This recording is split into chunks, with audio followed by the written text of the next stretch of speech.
자, 오늘 제가 드리고 싶은 말씀을 어쩌면 제가 살면서 던져본 가장 멍청한 질문으로 시작하겠습니다. 여기 계신 여러분, 이재명이 싫습니까? 윤석열 대통령이 싫습니까?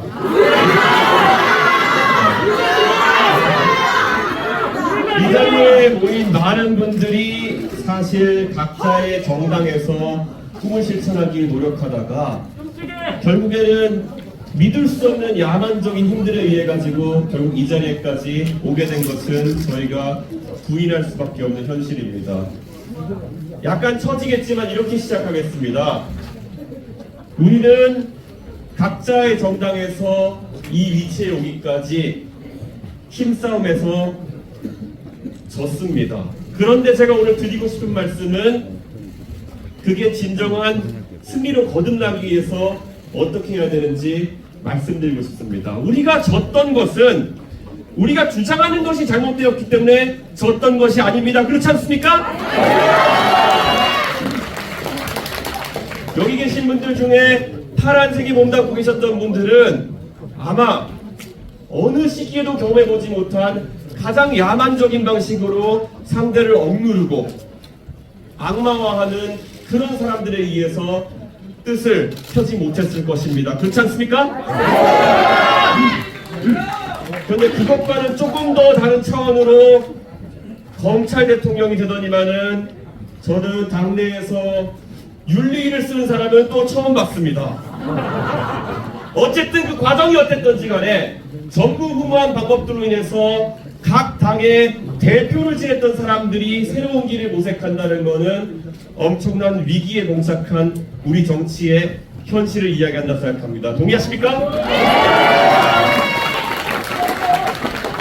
저는 우리가 이런 사람들을 상대하기 위해 가지고 똑같은 방법을 사용하는 것은 정말 멍청한 방법이다 이렇게 생각합니다. 저희가 생각하는 그런 방법이라면 달라야 하는 것이고 저는 이렇게 말씀드리겠습니다. 육군은 육지에서 싸워야 제일 강하고 해군은 바다에서 싸워야 강합니다.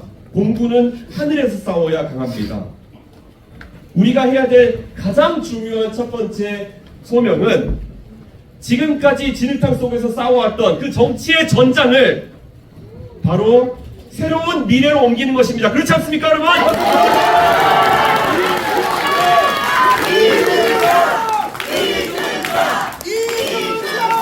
오늘 이 자리에서 저는 단언코 말씀드리겠습니다.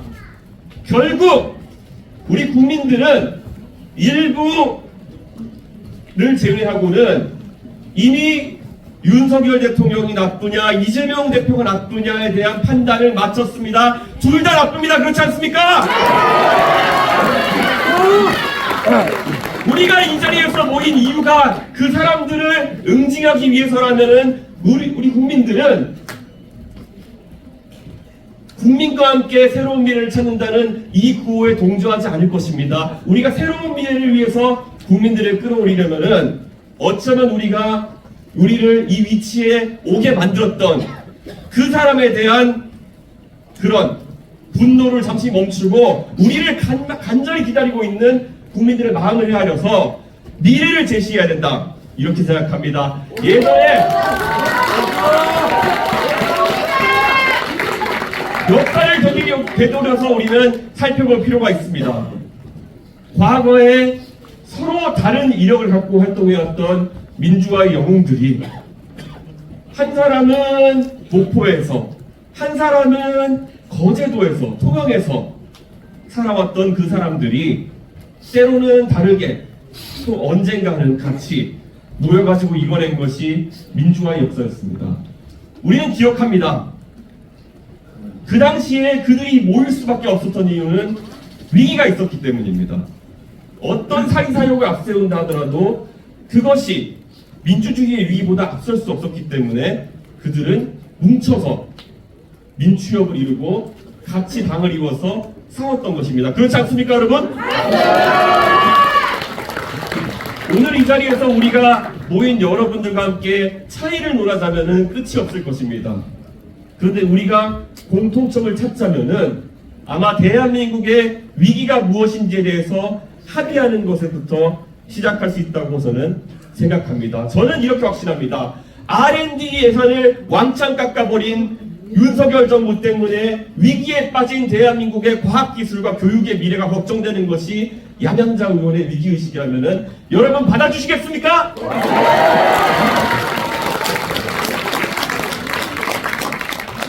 진보정당을 꿈꾸던 사람들이 과거 노동의 영웅들이 함께했던 정의당과 민주노동당의 모습을 잃어버리고 이제는 정말 아주 티끌만한 그런 소수 아젠다에 매몰되어 가지고 당을 망가뜨린 것이 아파왔고 그것이 진보 아젠다의 위기라고 해서 이 자리에 참여해 주신 박원석 의원 그 위기의식에 동조해 주시겠습니까?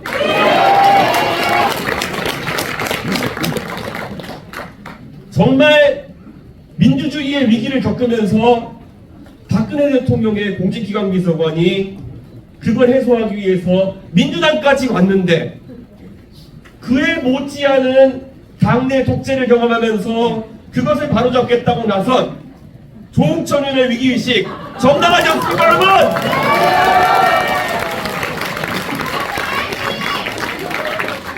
진짜 노무현 대통령과 가장 가까운 곳에서 노무현 정신을 배웠던 김종민 의원에게 지금 누군가가 노무현 정신을 욕보이고 있다고 한다면은 그것은 엄청난 위기일 겁니다. 그 위기 받아들이십니까? 금태섭 의원 누구보다 용감하게 당내에서 소수 의견을 냈을 때 그것이 받아들여지지 않아가지고 지금까지 4년 넘게 진심을 다해서 항상 옳은 말 하면서 본인같이 바른 말 하는 사람들도 설 수 있는 그런 정당을 만들겠다고 해서 여기까지 온 그 용기 여러분 받아주시겠습니까? 이 모든 위기의식을 우리가 공감하고 받아들이고 이 다른 사람의 위기의식을 나의 위기의식으로 승화시킬 수 있다면은 저는 이 위기의식이 합쳐져서 대한민국 국민들에게 강한 힘을 발동시킬 것이라 그렇게 확신합니다. 여러분 동의하십니까? 지금 우리가 이런 새로운 위기를 찾아서 나서는 것이 첫 번째 과제인 이유는 대한민국의 역사 속에서 강한 동력을 발동시켰던 그 국민의 그런 강한 결집력을 이끌어내기 위함입니다. 과거 우리가 못 먹고 못 살던 시절에는 결국에는 경제 발전이 우리가 이루어야 될 그런 지향점이었고 그 위기를 타파하겠다는 지도자들에게 국민들이 힘을 실어줬습니다. 그 다음에는 먹고 살만해지니까 사람답게 살자는 그런 아젠다 때문에 민주화의 영웅들이 탄생했습니다. 더 이상 우리는 윤석열 대통령과 이재명 대표가 만들어 놓은 얻을 것이 없는 진흙탕 속에서 국민들에게 킬러 문항을 강요해서는 안 된다.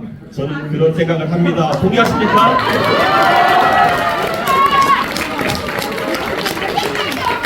이 모든 위기를 담아내서 이 위기의식을 국민들께 전파하고 우리는 낮은 자세로 국민들께 힘을 모아주실 것을 간청해야 할 것입니다. 그리고 우리가 그 결집된 힘을 이끌 수 있도록 하나하나가 수신제가하고 겸손한 마음으로 국민의 뜻을 받들어서 새로운 길에 나선다면은 그것은 바로 미래가 될 것이고 김종민 의원님 그 미래에서는 절대 윤석열 대통령이 가진 권력이나 아니면 이재명 대표가 가진 그런 일방주의의 힘이 전혀 발휘되지 못할 것이고 그 전장에서의 승자는 바로 여기 계신 모든 분 그리고 우리 국민이 될 것이라고 확신합니다. 여러분 동의하시죠?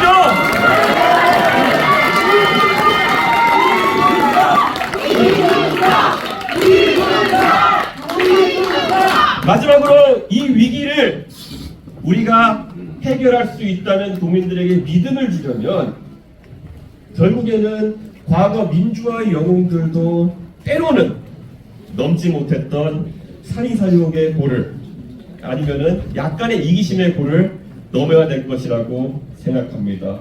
83년도부터 87년도까지 국민들이 모아줬던 민주화 열기, 민추협을 통해서 고조되던 민주화 열기 정작 그날이 다가오기 직전에 87전 대통령 선거를 앞두고 안타깝게도 결집된 힘이 흩어지고 말았습니다. 그래서 다들 아시는 것처럼 그때 이루어졌어야 될 정치 민주화가 다소, 그리고 과거 청산이 다소 늦게 이루어졌던 기억이 있습니다. 저는 이 자리에서 제 스스로는 약속드리겠습니다. 여기 계신 다른 지도자분들께서도 똑같은 약속을 해주실 것이라고 이렇게 생각합니다. 오직 이 자리에 계신 모든 동지들은 국민의 명령에만 복무하라. 이것이 저는 아마 우리의 구호가 될 것입니다. 국민의 명령을 위하여 모두 복무하시겠습니까? 그럼 저도 하겠습니다. 감사합니다.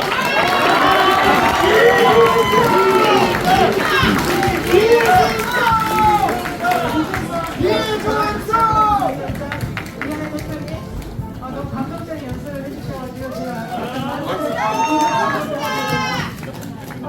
제가 최근에 새롭게 출범하는 당 대표님만 모시다 보니까요. 죄송합니다. 제가